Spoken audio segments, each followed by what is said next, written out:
બીજી ઓગસ્ટથી રાહુનું ધનિષ્ઠા નક્ષત્રમાં પ્રવેશ કરતા જ 4 રાશિઓને મળશે અચાનક સફળતા, છપરફાળ ધન લાભની સાથે સાથે તમામ ઈચ્છાઓ પણ થશે પૂરી. નમસ્કાર મિત્રો, અંબા એસ્ટ્રોલોજી ગુજરાતી ચેનલમાં આપ બધાનું ખૂબ ખૂબ હાર્દિક સ્વાગત છે. મિત્રો, અમે તમારી પાસે માત્ર એક જ વસ્તુની માંગ કરીએ છીએ કે આપ અમારી ચેનલને અવશ્ય સબસ્ક્રાઇબ કરી લો. જરૂરથી સબસ્ક્રાઇબ કરો, આ વિડીયોને લાઈક કરો અને વધુમાં વધુ લોકો સુધી પહોંચાડવાનો આ વિડીયોને પ્રયત્ન કરો. માટે વિડીયોને શેર કરો. જ્યોતિષને લગતા મૂંઝવતા પ્રશ્નોના જો તમારે સમાધાન મેળવવા હોય તો તમે અમારો સંપર્ક અવશ્યથી કરી શકો છો. મિત્રો, વૈદિક જ્યોતિષ શાસ્ત્રમાં રાહુને છાયા ગ્રહ અને પાપી ગ્રહ માનવામાં આવે છે, જેના રાશિ કે નક્ષત્ર ગોચરથી ઊંડી અસર તમામ રાશિના જાતકો ઉપર પડે છે. આ વર્ષે 2 ઓગસ્ટ 2026ને રવિવારના રોજ મધ્યરાત્રિએ 12 કલાક અને 8 મિનિટે છાયાગ્રહ રાહુ ધનિષ્ઠા નક્ષત્રમાં પ્રવેશ કરશે, જેનાથી 4 રાશિના જાતકોને વિશેષ લાભ પ્રાપ્ત થશે. રાહુનું મંગળના નક્ષત્ર ધનિષ્ઠામાં પ્રવેશવું એ જાતકોના જીવનમાં સકારાત્મક પરિવર્તન લાવી શકે છે. ચાલો આ ભાગ્યશાળી રાશિઓ વિશે જાણીએ, જેના જાતકોને લાભ જ લાભ થવાનો છે. આ વિડીયોમાં અંત સુધી અમારી સાથે જોડાયેલા રહેજો. અમારી ચેનલને અવશ્ય સબસ્ક્રાઇબ કરજો. સર્વપ્રથમ ભાગ્યશાળી રાશિ એ છે જેમના નામના અક્ષરો હોય છે અ, લ, ઈ, એટલે કે મેષ રાશિ.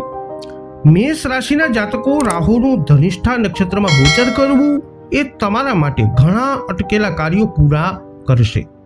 અચાનક મોટો ધન લાભ થઈ શકે છે. નોકરી કે વેપારને લગતા મેષ રાશિના જાતકો શુભ સમાચાર મળી શકે છે. સમાજમાં ઓળખ અને પ્રતિષ્ઠામાં પણ વધારો થશે. વિદેશમાં નોકરી કરવાનું સપનું મેષ રાશિના જાતકો આ સમય અવધિમાં પૂરું થઈ શકે છે. હવેની ભાગ્યશાળી રાશિ છે જેમના નામના અક્ષરો હોય છે ક, છ, ગ, મિથુન રાશિ.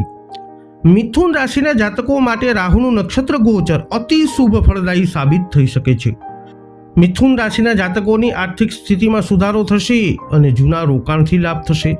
લાંબા સમયથી ચાલી રહેલી બીમારી દૂર થવાના માર્ગો હવે ખુલશે. મનપસંદ નોકરીની શોધ પૂરી થશે અને સન્માન વધશે. હવેની ભાગ્યશાળી રાશિની વાત કરીએ તે પહેલા મિત્રો, અમારી ચેનલને સબસ્ક્રાઇબ કરજો, આ વિડીયોને લાઈક અને અવશ્ય તમારા મિત્રો સુધી પહોંચાડવા માટે વિડીયોને શેર અવશ્ય કરજો. હવેની ભાગ્યશાળી રાશિ છે જેમના નામના અક્ષરો હોય છે ભ, ધ, ફ, ઢ, ધનરાશિ. ધનરાશિના જાતકો માટે રાહુનું નક્ષત્ર ગોચર સુખ સુવિધાઓમાં વધારો કરી શકે છે. મોટી જોબની ઓફર તમને આ સમય અવધિમાં મળી શકે છે. મન શાંત રહેશે. નવું મકાન ખરીદવાની તકો મળી શકે છે.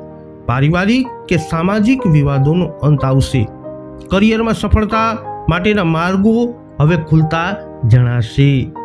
અંતિમ ભાગ્યશાળી રાશિ છે જેમના નામના અક્ષરો હોય છે ખ અને જ, મકર રાશિ. મકર રાશિના જાતકો માટે રાહુનું નક્ષત્ર ગોચર જીવનમાં નવી દિશા બતાવશે. અચાનક સમસ્યાઓના ઉકેલ મળશે. સંતાન સંબંધિત શુભ સમાચાર મળી શકે છે.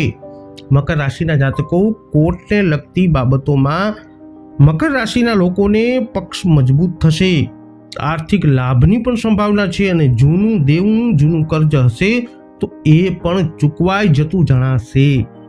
તો મિત્રો, 2 ઓગસ્ટ 2026થી રાહુનું ધનિષ્ઠા નક્ષત્રમાં ગોચર મેષ, મિથુન, ધન તથા મકર રાશિને ભાગ્યશાળી સાબિત કરતાની સાથે જ એની આ રાશિઓ પર કંઈક આવો કરી શકે છે પ્રભાવ.